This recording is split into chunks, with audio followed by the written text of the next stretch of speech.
mine, I would like to welcome the one and only Jeff Young, formerly of Megadeth, solo projects such as his songs off the recent Revolutions solo album, Badi Assad collaborations, all kinds of things, too numerous to mention. But I would like to thank you, Jeff. It's an honor to have you here. Welcome. Nice to be here, and thanks for slipping in the Revolutions, my slowly releasing first all instrumental solo album. Yeah. It's my Bandcamp at jeffyoungmusic.live. 3 tracks already, so I'm releasing one at a time. So thanks for mentioning that out of the gate. You know what? Is before we get into the other stuff, on one of the releases off Revolutions, Monsoon. Yeah. Is that high registered cello or violin? No, it's a normal cello, but Is it? I part mean, of I'm just meaning cello playing the upper registers of it. it's partially acoustic and partially like put through a Marshall stack. In her case, in Engel, she endorses Engel. It's Tina Guo, who's famous. She was on that Joe Bonamassa thing with him, the Asian gal. And she's played in so many of the soundtracks and video games that you know, too many for me to mention. Just Google Tina Guo. She's out on tour with Hans Zimmer and Guthrie Govan. You know, Nice. Yeah. she's amazing. So, and I played cello. Well, let me rephrase that. I wanted to play cello in first grade. I played viola, and I was looking across the classroom lusting after that cello. Mm-hmm.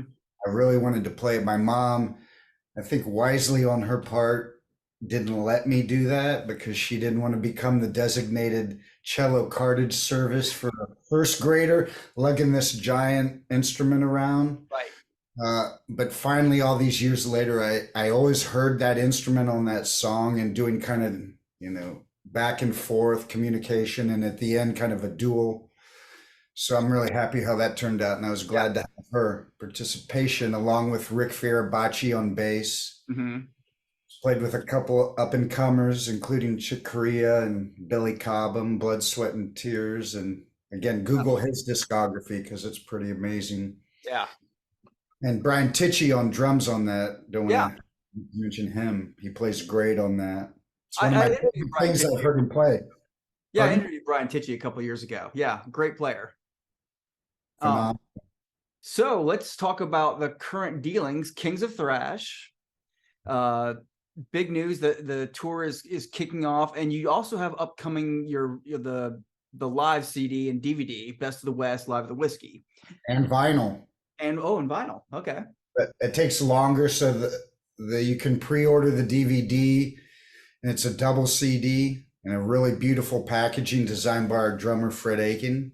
He's a great graphic designer. Cool. And he does all our posters. There's beautiful full color posters for the tour are all his doing, and it's releasing March 24, but you can pre-order it now at cleorex.com, Cleopatra Records. And then the vinyl, just because of the turnaround time to get vinyl, which we're so excited to hold an album that's like, Right. So that comes in the summer, I believe. That's a tangent I've gone off on with so many artists. Those of us who were around in the 70s and 80s, the vinyl was just that's how you learned about a band. Like, there was no internet. You picked up an album and you looked at the gatefold and all that, and that's how you learn, like, oh, look, Alex Lyson's playing a 335, or like, you had no other way of knowing any of that stuff. Where it was recorded, where it was produced, who produced it, were there any additional musicians? Right. That's where I found out on the back of Van Halen 1 about Charvel guitars, and I think he even thanked Lynn Ellsworth because it was a Lynn Ellsworth body, not a Charvel body on that black and white one. But all these details. So yeah, not to mention that we're analog creatures. We're not really meant to input digital information into our system. So maybe that's one of the reasons people aren't really resonating as much with music of the present as the past. So I've done everything, including with our first original that we've already done basic tracks for. We went into a very specific studio where we could record to 2-inch tape. Oh, really? in spite of the fact that, I mean, it's been a while since I've had to buy a 2-inch tape, Yeah. and my mouth was on the ground when I saw the prices in 2023 versus back in the 80s even and 90s. But the sound is really, it's people who say there's no difference. I'm thinking they're not really using their ears and their, because you hear, I think, with more than your ears. And again, I think we resonate more with analog music and vinyl and even cassettes and 8 tracks just sound better to me. So we're going that way on the original stuff, and Very cool. wish us luck. Well, I do wish you luck. My wondering would be recording 2-inch tape, you're getting to the point where are you finding the guys who still have the skills to physically edit 2-inch tape and cut out and splice in, Well, to punch in on certain.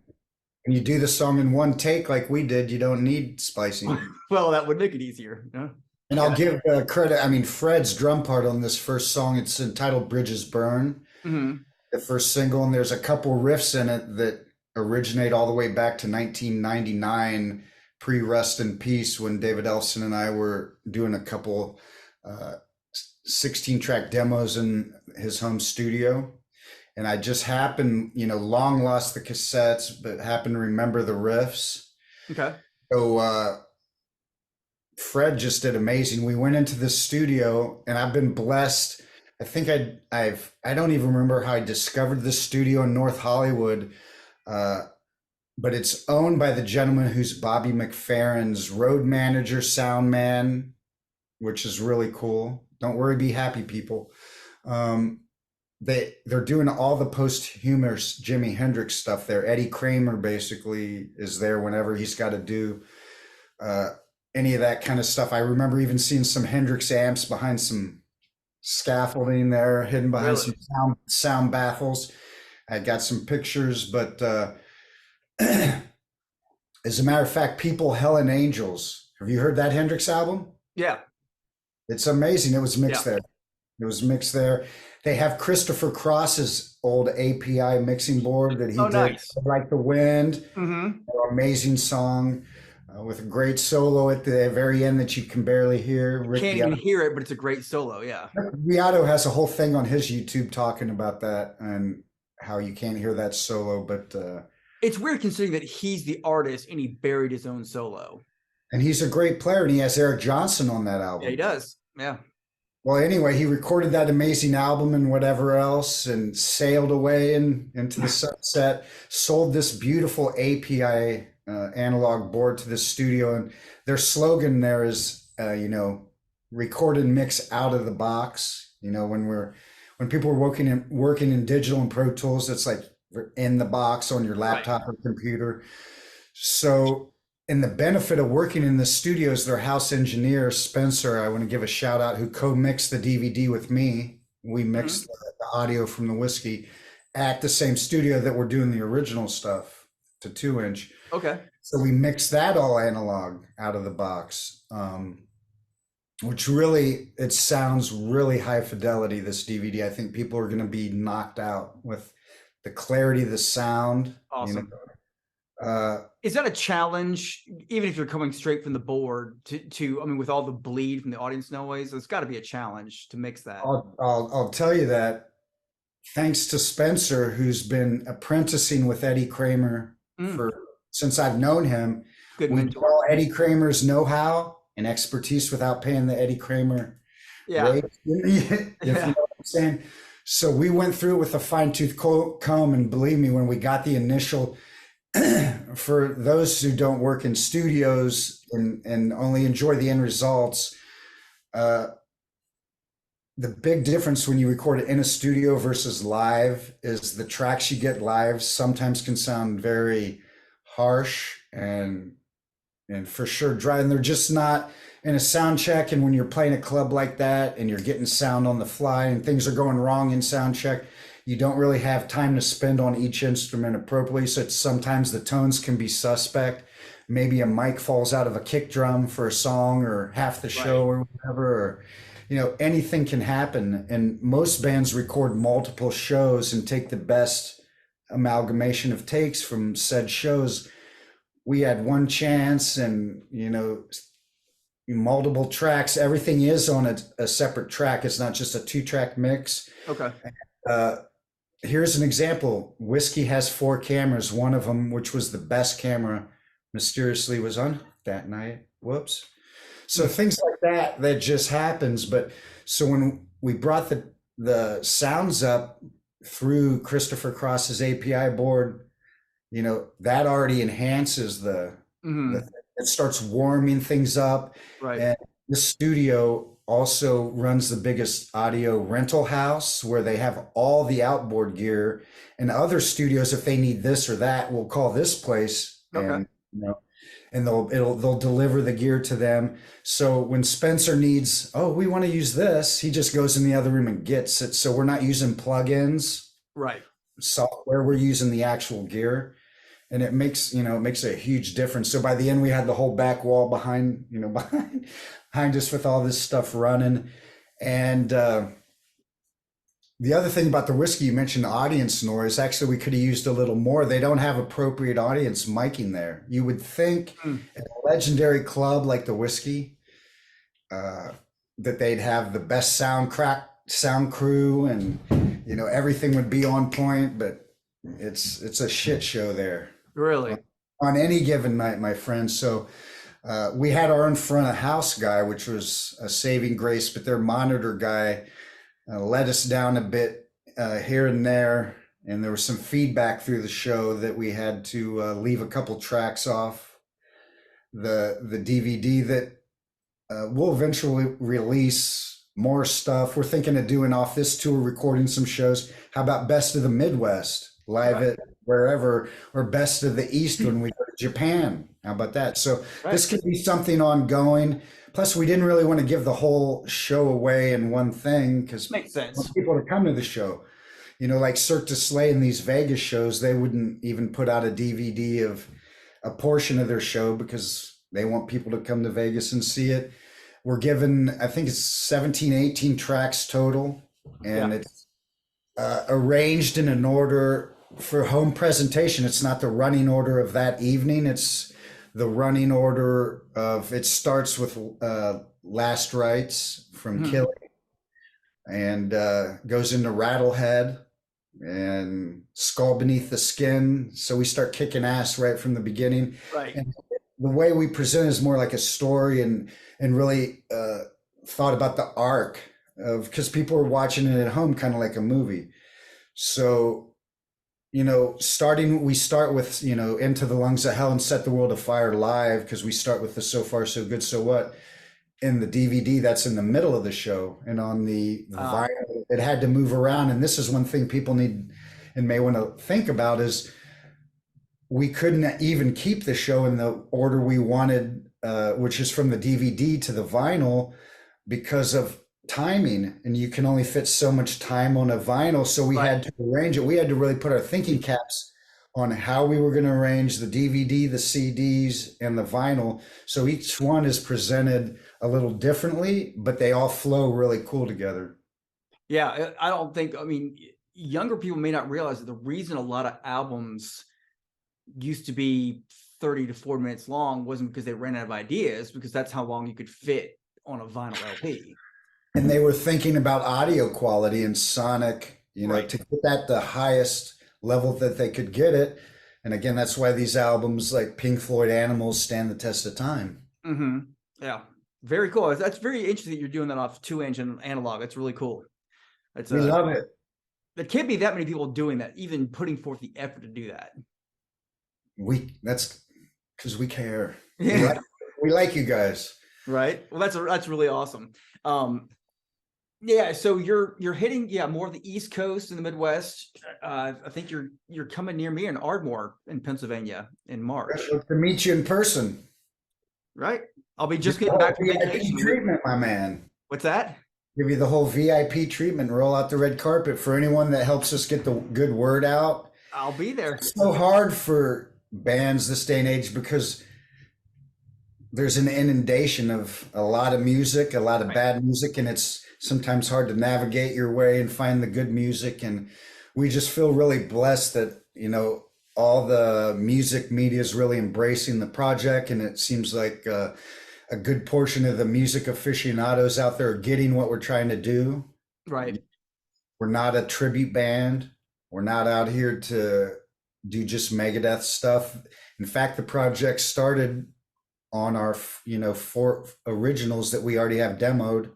You know, one we've taken in the studio. We're doing them kind of like how I'm doing the Revolutions album. Right. I mean, one at a time, finishing a song at a time, and building it from rhythm guitar, one, and drums from the ground up like that. Very That's cool. how Neil Girardo did all the Benatar. Early Pat Benatar was him and Myron Grombecker, amazing drummer. Remember Did they came do from one song at a time like that? just the two of them with no bass. Usually the bass guitar and drummer and thing, but that gave them more flexibility to kind of. And David likes that as well. He likes to hear the vocal, and sometimes you don't have it yet when you're doing the basic track. You're still composing the lead vocals, so he can make his bass parts more melodic and revolve around not just the guitars and drums, but around the vocal.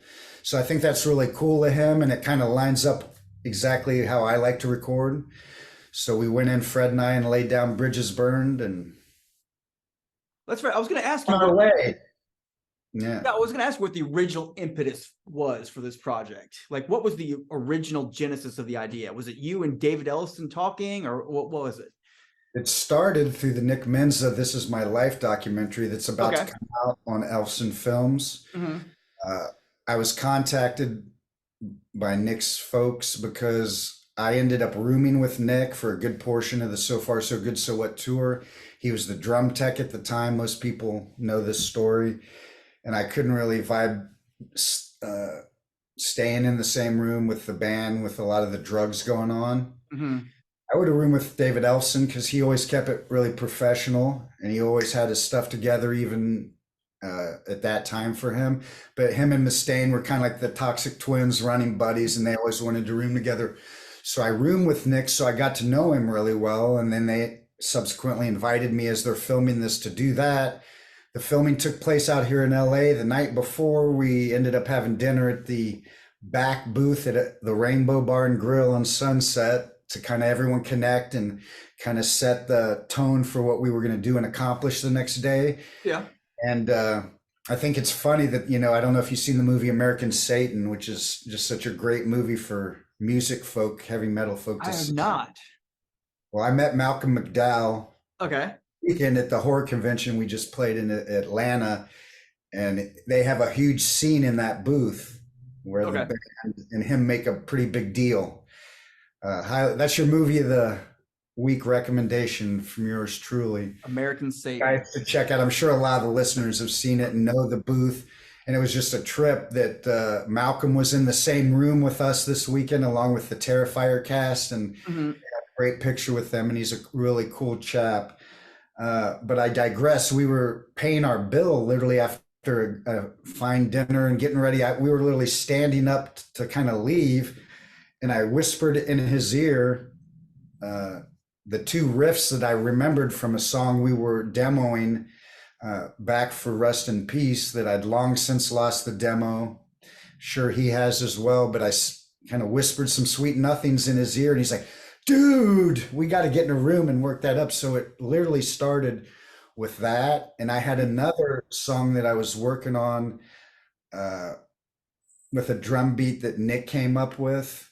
And we were thinking about putting it in the movie, but it ended up turning into a full-blown song for us. So we did that the first writing session, and we never had the chance to really write together back in the day, but it turned out really great. We were finishing up each other's sentences. I'd play a riff.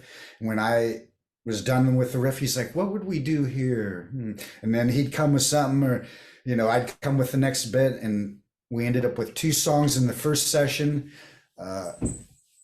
Came back a couple months later when he was in LA, and he had a couple skeletons, and it was the same thing. Then I would finish his sentence when, you know, his riff ended, and it just turned out really good. So we have 4 songs demoed. 1 is officially to the 2-inch, and we're getting that done as soon as possible. We're hoping to work it into the show as soon as we can on the tour, so some folks will be seeing it live, at least online. Yeah, very cool. When you come up with stuff, it doesn't matter if it's riffs or solos or any song idea. If say if you're not in front of a guitar, like if you're not physically sitting there playing, in your head, are you picturing fingering positions? Are you purely hearing notes? It could be both. It's a case by case basis, depending on the song and what song it is, how the song is. It's arriving to you. It comes through a hole in your head or a hole in your heart, wherever, or up from the ground through your loins, wherever music comes from. Right. I don't. It's a mystery, and it's something that can be partially explained. Kind of once you have it in your hands, and then you're trying not to fuck it up. Your ego and too much thinking. You got to kind of get out of the way and just let the song write itself. Is the way it works best for me.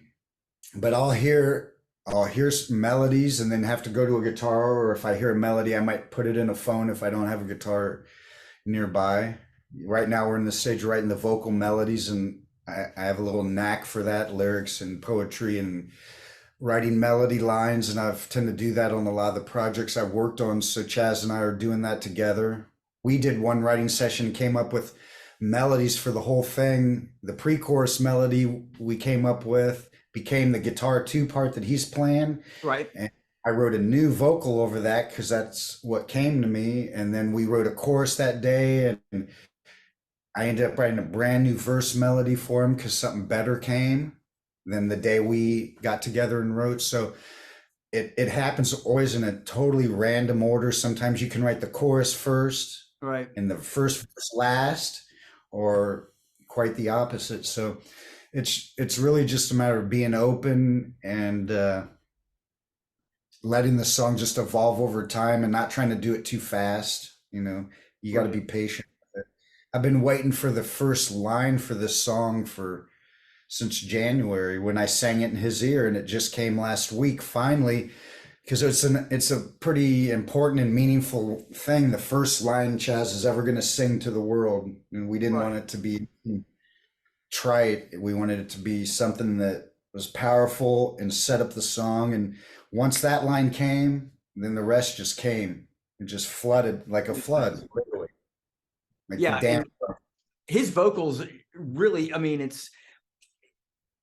his voice works well for emulating the Dave stuff, but it's got an extra, I'd almost argue, a better quality than that. So I think Cornell, maybe he's in a Soundgarden tribute band. You can is he? Okay. Look, right? You can imagine how that would work. And yeah, even in our vocals, and the melodies we're writing, I hear some Chris Cornell vibes. So I'm writing in that, a little Maynard from Tool. Yeah. He definitely, one reviewer of our first 4 warm-up dates we did out west here said it best, and so we keep quoting him because we can't say it any better. He said it does, Chaz really makes this happen, because if you don't have the guy there to deliver the goods, you don't have the goods. These albums in their entirety. But the reviewer said he doesn't come off like an impersonator, right? And it doesn't come off funny or corny or kitsch. It comes off like legit. And he's got a huskier quality. So he gets the Mustaine vibe and energy, and he understands the delivery because he also plays in a Megadeth tribute band. So that's the thing, is his delivery is good. Yeah. He's been honing that for a long time. And it's not, when you guys go on Blabbermouth that just came out today and see, he's just getting better and better. How he works the crowd. We start Skull Beneath the Skin, and I go into the riff, and he's directing the crowd to get, the whirlpool going. He really, and he gets the circle going between the audience and the band. And you can't learn that. It's born in you. You have it or you don't. And you can go on my YouTube, not Kings of Thrash, but Jeff Young, and see our very first 3 performances. One has my gal singing Mary Jane, but Chaz sings Peace Sells and In My Darkest Hour. He'd never met us before. Oh, wow. We met each other upstairs at the Whiskey for an ultimate jam night that happens out here bi-weekly. we got match made with him.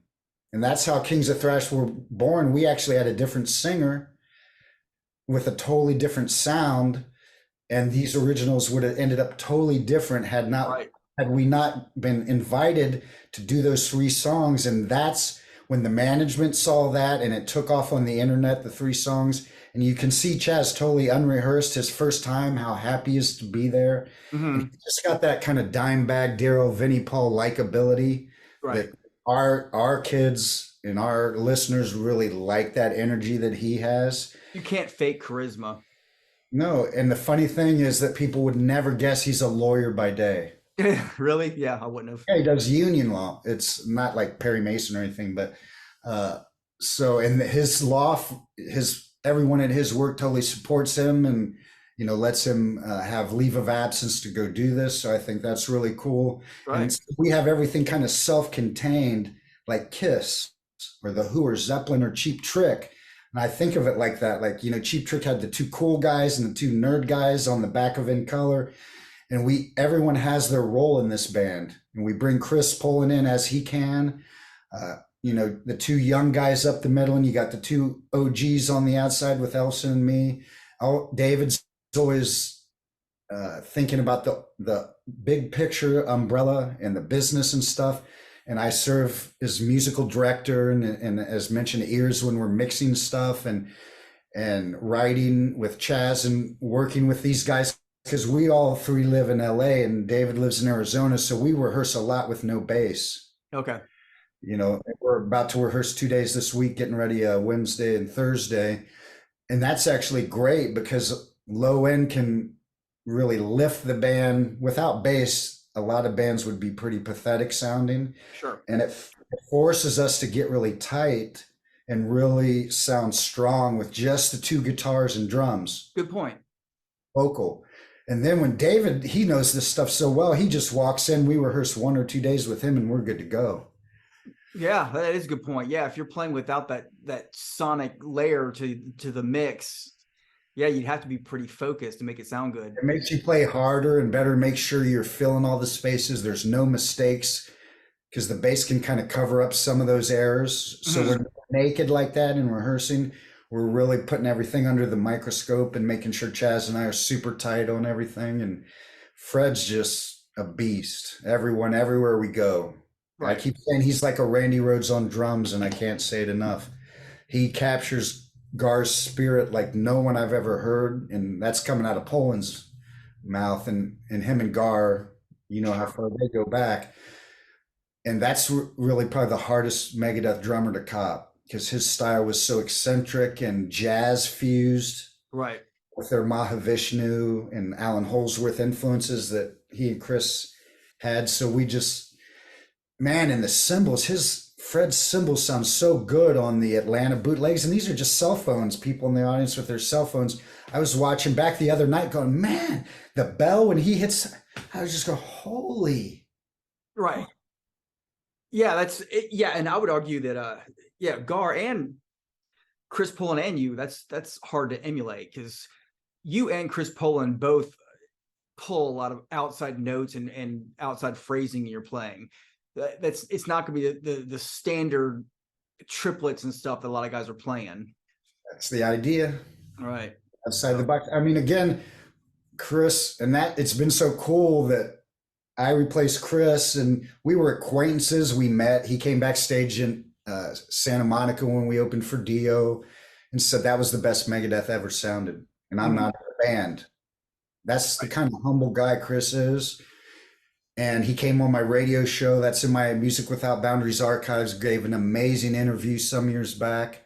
And actually right down in the studio, he runs a big rehearsal studio in downtown LA. And I met him there and did the interview. And all these years later, Kings of Thrash rehearsed down there at his studio. And we become real comrades. I mean, we fly together. We just flew back together. We flew out together. And it's just a great thing. And I feel like an apprentice of him because I'm some years younger. And the reason I took that gig was to have the privilege and honor to figure out his solos and step into those shoes. And we had these kind of things just work themselves out in life, just like how Chaz naturally was already exposed to this. He was already doing a Megadeth tribute. He already had honed his chops in that. So once we pulled him up into this, he just bloomed. Right. And likewise with Chris, I made sure to like really take care with his solos as I learned them. And I luckily had the same set of influences: Jeff Beck, Alan Holsworth, Right. Tom McLaughlin, Mahavishnu, Jan Hammer. You can hear in his playing that sometimes he's emulating a keyboard, which is from listening to Jan Hammer Right. that he loves.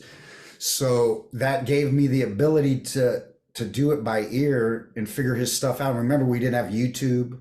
Sure. Or all these trainers now that you can slow stuff down and it still sounds to pitch. But what I did do back then, and what I do have, and I actually can show you, I didn't hold on to the demos for what became Bridges Burn, our new original, but these two cassettes, this one is Chris's solos from Peace Cells at half speed. Okay. All the rhythms, all Dave Mustaine's rhythms from Killing Is My Business, the lead solos from Killing at half speed, and the boot solo at half speed. Very cool. These are off the 2-inch masters. I went down to Capitol Records and had the engineer pull the master tapes. You know, the band they set it up so I could go down there. I had that idea and they were like, "That's killer, dude. We didn't ever think of that, man. Go down there, get those soloed tracks." And on this tape, I have Chris's solos and rhythms from Peace Cells soloed, half speed and full speed. So when it's soloed half speed, it's like a perfect octave lower, like back in the day, but it doesn't sound to pitch. Like you can get little learning aids now that you can slow it down and it still sounds at pitch. Back then it sounded like, yeah. But what a miracle that I saved all these years and all these moves that I never lost these. This is how destined this Kings of Thrash thing and what we're doing. It just seems to be serendipitous, and it's like it's happening beyond our control. We didn't set out to do the 2 albums. That was the manager's idea. You know, go out and do these 2 albums this year, go out and do Rest in Peace and Cryptic Writings next year. We could do this for 6 years and then put our originals in as we go. Sometimes go out and do that. Sometimes just go out and do our original show. Actually, on this tour, I got some good news for everybody. What's that? In the encores, we're not just doing Megadeth. We're doing songs by other bands that we dig. Oh, cool. Very cool. And some of them might be on David. Some of them, hint, some of them might appear on David Ellefson's, is it called No Covers or the Covers album? Yeah. So we're doing some cool songs. I think the fans are going to love the encores. And very cool. Certain cities have some friends get up on the encore with us. Really excited about that. Because on this tour with Chris, we did a lot more Peace Cells. We ended up doing almost half Peace Cells because that was the album he was more involved in. And I'll still do some of the Peace Cells stuff because I played his stuff out on tour back in the 80s. But we want to branch out and immediately let people know that this isn't just, all about Megadeth. We may do other thrash bands. We may do some King Diamond, Grandma. Who knows someday what we're going to do, but can Chaz hit those notes? Sure. Okay. Good high range, man. Okay. But King Diamond's no joke on some of that upper register stuff. Yeah. I love the Them album and Andy LaRocque and the other guitarist on that. Sure. Those leads to this day. That's my favorite MTV Headbangers Ball video is the grandma. And oh yeah, that's right. Yeah. It's a great music video. Just forget the song or, take in the song, but watch the video. It's amazing. And the tones of their solos on that record and how those two guitarists work together. Chaz and I think about that a lot and how we like that album. And, but there's a lot of 2 guitar teams we think about here more than Thrash. The new song actually has his opening part. My part's very much up the kind of Megadeth alley. But his part could be it could be on London Calling. It's very like the Clash. Yeah. Against that, but how they work together, it's so cool. It's super cool.